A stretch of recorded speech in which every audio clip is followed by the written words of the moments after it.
Hello बच्चों, let's read the question. Which of the following statements is or are correct about SF4 molecule. नीचे दिए गए statements में से कौन सा स्टेटमेंट जो है वो SF4 मॉलिक्यूल के बारे में सही है, ये हमें पूछा है. सो देखिए, वन बाय वन हम स्टेटमेंट देख लेते हैं. Statement one, it has a square planar shape with S atom having two lone pair. So देखिए, ये गलत है. स्ट्रक्चर देख लेते हैं, हाइब्रिडाइजेशन देख लेते हैं इस मॉलिक्यूल का, सल्फर फ्लोराइड का. ये होता है इस मॉलिक्यूल का स्ट्रक्चर, और इसका हाइब्रिडाइजेशन जो होता है वो sp3 हाइब्रिडाइजेशन होता है. और ये स्ट्रक्चर कौन सा होता है? ये स्ट्रक्चर होता है ट्राइगोनल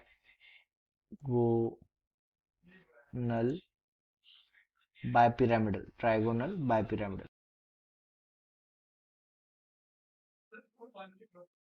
ट्राइगोनल बाइपिरामिडल, ये होता है इसका स्ट्रक्चर. किसका? सल्फर टेट्रा फ्लोराइड का bipyramidal.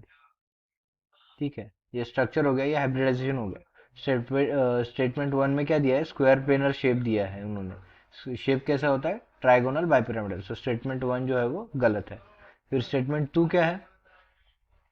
It is hydrolysed by water to give H2CO3 and HF as final product. So देख लेते हैं इसको.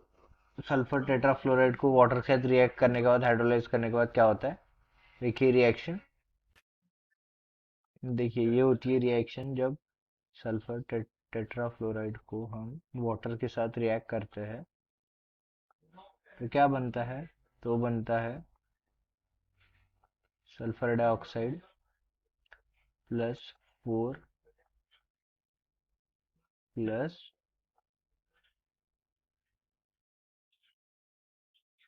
H2SO3.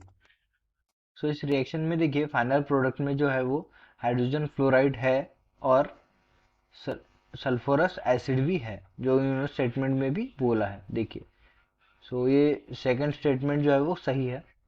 फिर थर्ड स्टेटमेंट पे आते हैं हम. During hydrolysis sulphur atom is sulphur atom is in transition state of sp3d2 hybridise. So देखते हैं क्या ये सही है कि गलत है. सो स्ट्रक्चर में देखिए, सल्फर एटम जो है उसके पास चार जो है वो बॉन्ड पेयर है और एक लोन पेयर है. तो इसकी वजह से जो है इसका हाइब्रिडाइजेशन बनता है. चार बॉन्ड पेयर की वजह से बनता है sp3, और एक इस लोन पेयर के वजह से बनता है D2. सो ये इसका हाइब्रिडाइजेशन बनता है.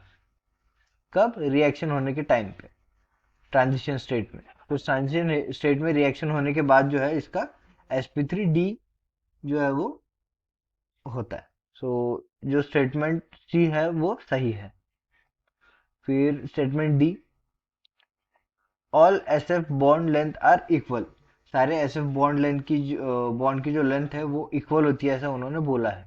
सो देखिए, ये जो स्टेटमेंट है ये गलत है, क्योंकि ये जो बॉन्ड है, इस बॉन्ड की लेंथ है